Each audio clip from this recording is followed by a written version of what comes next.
جی السلام علیکم. السلام علیکم طاہر صاحب. جی وعلیکم السلام ورحمۃ اللہ. طاہر صاحب مولانا صاحب سے میں نے پرسوں سوال کیا تھا کہ ڈاکٹر غلام جلانی برق صاحب کے حوالے سے. ہاں ہاں. آپ میں لکھا کہ اللہ کی عادت، شاید آپ نے اس کتاب کا حوالہ اللہ کی دیا. عادت کا ذکر. تو میں نے اسے مزید اسٹڈی کیا تھا تو اس میں انہوں نے حوالہ دیا تھا حضرت یونس علیہ السلام کا بھی. جی جی. ایک اور دوسرا پچھلی جو قومیں گزری ہیں جس کا قرآن میں ذکر آتا ہے جی جی. کہ ان کو اللہ تعالیٰ نے ان کے گناہ کی وجہ سے ہلاک کر دیا. آپ کا سوال یہ تھا کہ دنیا ہی کے اندر بدکار آدمی کو جب تک سزا نہیں ملتی وہ مرتا نہیں ہے. مرتا نہیں ہے. یہی بات ہے نا. خلاصہ کلام یہ تھا. جی مولانا صاحب نے فرمایا تھا کہ یہ دارالعمل ہے، دارالجزا نہیں. بالکل یہی بات. اگر یہ دارالعمل ہوتا تو پھر حضرت یونس علیہ السلام کو بھی نہ ملتی، وہ قیامت والے دن اللہ جزا دیتا. تو جو قرآن میں اللہ تعالیٰ نے فرمایا پچھلی قوموں کے بارے میں تھوڑی سی وضاحت فرما دیجیے. نہیں میرے بھائی، کئی باتیں گڑبڑ ہو جاتی ہیں. بات یہ ہے کہ جب نبی کسی قوم میں مبعوث ہوتا ہے نا اور وہ اتمام حجت کر لیتا، اللہ تعالیٰ کی طرف سے یہ اعلان ہو جاتا، کیا کوئی شک نہیں رہا سمجھانے میں، یہ ضد سے نہیں مان رہا ہے ورنہ کسر پوری ہو گئی. پھر اللہ تعالیٰ ان پر عذاب نازل کرتا ہے. وہ بھی ان کے اعمال کی پوری جزا نہیں، وہ ختم کر دیے جاتے ہیں. جو کرتوتیں انہوں نے کی وہ تو میرے بھائی آگے جا کر بھوگے. یہ مر جانے سے وہ سزا تو نہیں مل گئی، یا ان کا صرف خاتمہ ہو جاتا ہے. یہ نہیں ہوتا کہ پیغمبر آئے اور وہ دین اپنا پوری طرح پہنچا لے پھر عیش کرتے رہے لوگ. دو ہی راستے رہ جاتے ہیں، یا ایمان لائیں، ایمان نہیں لاتے تو پھر اللہ تعالیٰ صفحہ ہستی سے انہیں نابود کر دیتا. اس کے لیے بھی اللہ نے دو طریقے رکھے ہیں. اگر نبی کے پاس طاقت نہیں ہوتی، ساتھی تھوڑے ہوتے ہیں، تو اللہ اپنی طرف سے کوئی عذاب نازل کرتا آسمانی یا زمینی. اور اگر ساتھی ہوتے ہیں پھر جہاد کا حکم ہوتا ہے کہ مسلمان کی تلوار ہی اللہ کا ہے کوڑا، ختم کرو. اس لیے مکہ معظمہ والوں کو بھی نوٹس دے دیا گیا تھا کہ اب 4 ہی مہینے ہیں، ایمان لے ورنہ ہمارا ستیاناش کر دیا جائے گا. تو یہ جو ہے نا کہ ختم کر دیا جائے، سانپ کو مار دیا گیا، یہ سزا نہیں ان کو ابھی ملی. سزا تو جو ساری عمر وہ کرتوتیں کرتے رہے، وہ دفتر بنا ہوا ہے وہاں بھگتیں گے. صرف اللہ ان کا استحصال جڑ کاٹ دیتا، ختم کر دیتا. اور یہ جو بات تھی نا وہ یہ تھی کہ یہاں کوئی کلیہ نہیں کہ نیکوں کو انعام ملے اور بدوں کو سزا، یہ نہیں. دارالجزا اس طرح نہیں. باقی اللہ کی طرف سے آزمائش کے طور پر جو مصیبتیں آتی ہیں نا وہ نیکوں پر بھی آ جاتی ہیں، جس سے ان کی غلطیاں معاف ہوتی ہیں، ان کے درجے بلند ہوتے ہیں، ان کے صبر کا امتحان ہوتا ہے. بروں پر بھی آتی ہیں، ان کو تھوڑی بہت اللہ کی طرف سے سرزنش ہوتی ہے، کان کھینچا جاتا ہے کہ اب بھی باز آ جائیں، اور نہیں باز آتے تو کئی مرتبہ ان کی جڑ بھی کاٹتی جاتی ہے قوموں کی جیسے. مگر پوری سزا جو ہے اس دنیا میں ممکن ہی نہیں. ایک آدمی نے 10-15 آدمی قتل کر دیے، آپ بتائیں کون سی عدالت وہ سزا دیتے ہیں، لکھتے ہیں کہ اس کو 10 مرتبہ سزائے موت دی جائے، مگر 10 مرتبہ دی نہیں جا سکتی. جان تو ایک ہے. پتہ چلا کہ انصاف یہ کہتا ہے کہ اس کو اتنی ملنی چاہیے، مگر اس دنیا میں انتظام نہیں. اس کے لیے وہ دنیا جہاں مرے گا نہیں، بار بار پھر یہ اس طرح ہی بھگتتا رہے گا. باقی یونس علیہ السلام کا معاملہ جو ہے نا وہ نہیں کہنا چاہیے کہ انہیں سزا ملی یا کوئی ان کو ایسا ہوا، ایسی بات نہیں. وہ جیسے ایک آدمی اپنی ڈیوٹی سے چلا جائے بغیر اجازت تو اس کو ڈانٹا جاتا کہ واپس اپنی ڈیوٹی پر جاؤ. یونس علیہ السلام نے اللہ کی اجازت کے بغیر ہجرت کی. ایک قوم میں واز کرتے رہے مگر غصے میں آ گئے، کتنی مدت ہوئی نہیں سمجھتے، دفع ہوں اپنی جان کو روئے میں جا رہا ہوں. غصے میں نکل گئے.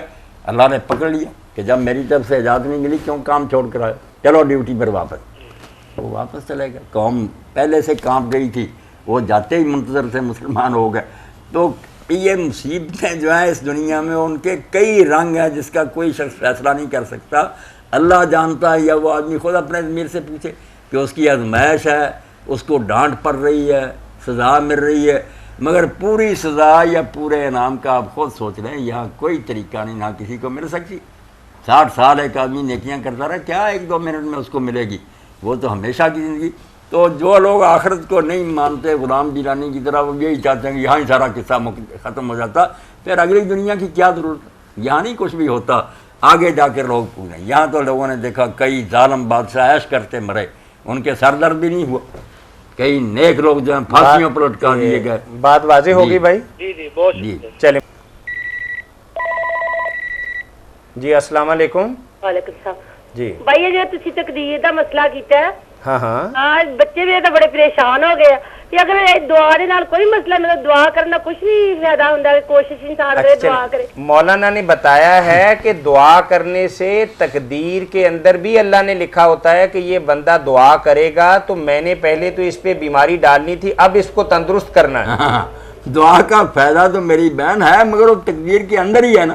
دوائی کھانی بھی تقدیر کے اندر. جو سوال تھا نا کہ تقدیر کو کوئی شے بدل سکتی ہے اس کو میں نے کہا کہ یہ نادان لوگ کرتے ہیں کیونکہ تقدیر کی ادھوری بات ہے. نہیں کوشش کرنا بھی اللہ نے پسند ہے کہ وہ تو بہن میں نے کہہ دیا کہ نہیں کریں گے تو تقدیر نہیں ہے کہ یہ دوائی نہیں کھائے گا مرتا رہے گا. یہ دعا کر لے گا تو اس کو شفا ہو جائے گی. وہ تقدیر خود کہہ رہی ہے کہ دعائیں کرو دوائیاں کھاؤ. اگر وہ کوشش کر رہے ہیں مطلب تقدیر جو نہیں کر رہے اپنی بار بار جی بالکل بالکل اپنی تقدیر کی وجہ سے آپ تقدیر کوشش کی کر وجہ رہے سے ہیں. کر رہے ہیں. بالکل مسئلہ صرف یہ سمجھایا کہ صرف اتنی بات ہے نقطے والی بات کہتے ہیں نا کہ تقدیر کو بدلنا وہ اللہ تعالیٰ کو معاذ اللہ بے علم سمجھتے ہیں کہ پہلے کچھ بات کیا بدلتا پھرتا نہیں. یہ کہیں کہ بیمار ہونا بھی تقدیر میں ہے پھر عقل دی ہے کہ دوائی کھاؤ پھر لکھا ہے کہ یہ بھی تقدیر میں جی اگر ایک طالب علم کمپار بھی آ رہی دوبارہ کوشش کر رہے اللہ نے حکم نہ ہی کر رہا پھر بالکل بالکل کوشش کرنی جب اللہ نے عقل اور سمجھ دی ہے بالکل فرض ہے ہم پر کریں کرے کوشش اور تقدیر اس کے ساتھ ساتھ ہی انشاءاللہ چلے گی رکاوٹ نہیں ڈالے گی.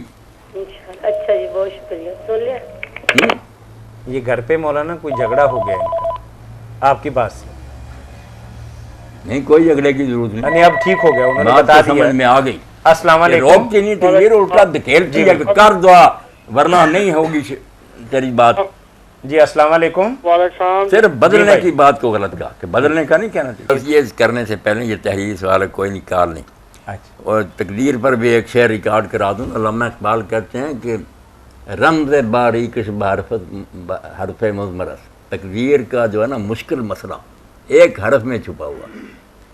رمز باریکش بحرف مضمرت تو اگر دیگر شوی وہ دیگر تو اگر بدل جائے تقدیر وہاں بدلی ہوئی نظر آ جائے. کوئی روڑا نہیں اٹکاتی کرو وہی تقدیر میں لکھا. صرف جو تم نے کرنا اللہ اس کو جانتا. اللہ روکتا نماز اگر پڑھے گا تو وہاں لکھا پڑھتا. جو حرام دادا نہیں پڑھا اللہ غلط لکھ لے کہ پڑھے گا نہیں وہاں لکھا نہیں پڑھے گا. خود جو تم نے کرنا کرو. تقدیر اگر آپ کو روکنے آئے گی مجھ سے پوچھ لینا. اللہ کے علم کو آپ کو روکنا چاہتے ہیں کہ وہ نہ جانے. بدلنے کی بات ذہن سے نکال دیں باقی میدان کھلا. جو کرتے جائیں گے تقدیر وہی لکھی ہوگی. تقدیر روکے گی نہیں آپ کی. السلام علیکم. ہیلو السلام علیکم. جی وعلیکم السلام ورحمۃ اللہ. میں نے مسئلہ پوچھنا تھا کہ میں میٹرک میں پڑھتی تھی تب. ہاں اب میرے ماشاءاللہ بچے ہیں. ماشاءاللہ اللہ تندرستی دے زندگی دے. مطلب بڑی بیٹی کالج جاتی ہے. تو جب میں میٹرک میں تھی نا تو تب میں نے ایک لڑکی کا پین چوری کر لیا تھا. بھولی بسری یادیں آپ کو ابھی تک یاد ہیں. جی ہاں جی. تو وہ میرا پین دراصل ان دنوں میں نا گما ہوا تھا تو میں نے اس کا چوری کر لیا. ٹھیک ہے. تو اب میرے دل سے ایک کسی لمحہ بھی نہیں مطلب بوجھ سمجھتی ہیں بہن. یہی تو اللہ تعالیٰ نے میری بہن ہمارے اندر ایک قاضی بٹھا دیا جج جو ہر وقت ہمیں بتاتا کہ تم نے یہ کام غلط کیا. یہی قیامت کے دن پیش ہو جائے گا نا کہ میں تو اس کو ٹوکتا رہا تھا بتاتا رہا کہ یہ کام غلط ہوا. ضمیر جس کو تو وہ اب یہ ہے کہ اب شادیاں ہو گئی وہ پتہ نہیں کہاں چلی گئی. وہ چلی گئی کہاں باقی سہیلیاں بچھڑ جاتی ہیں. قیمت کتنی دفعہ مسجد میں دی ہے کہ اس کی لڑکی کی طرف سے. بہت اچھا کیا. بس یہی حال ہے اس کا کہ جس مال کا مالک اب نہیں مل سکتا وہ صدقہ کر دی جائے اور یہی ہو کہ اللہ تعالیٰ اس کے کھاتے میں اس کو. مولانا بہن کہہ رہی ہیں کہ کئی دفعہ کر چکی ہیں اور ابھی ان کے ذہن سے وسوسہ دور نہیں ہوا. ابھی بھی سمجھتی ہیں کہ پین باقی ہے. نہیں پین اب جو ہے نا وہ آپ کی طرف سے ادا ہو گیا. اس کو چھوڑیں اب اور غریب مسکینوں کی مدد کریں. اللہ فضل فرمائے کرم. جی ٹھیک ہے. مولانا ہمارے پاس ایک سوال ہے کہ ایک بھائی کہتے ہیں کہ میں نے ایک جانور خریدے 2 عقیقے کے لیے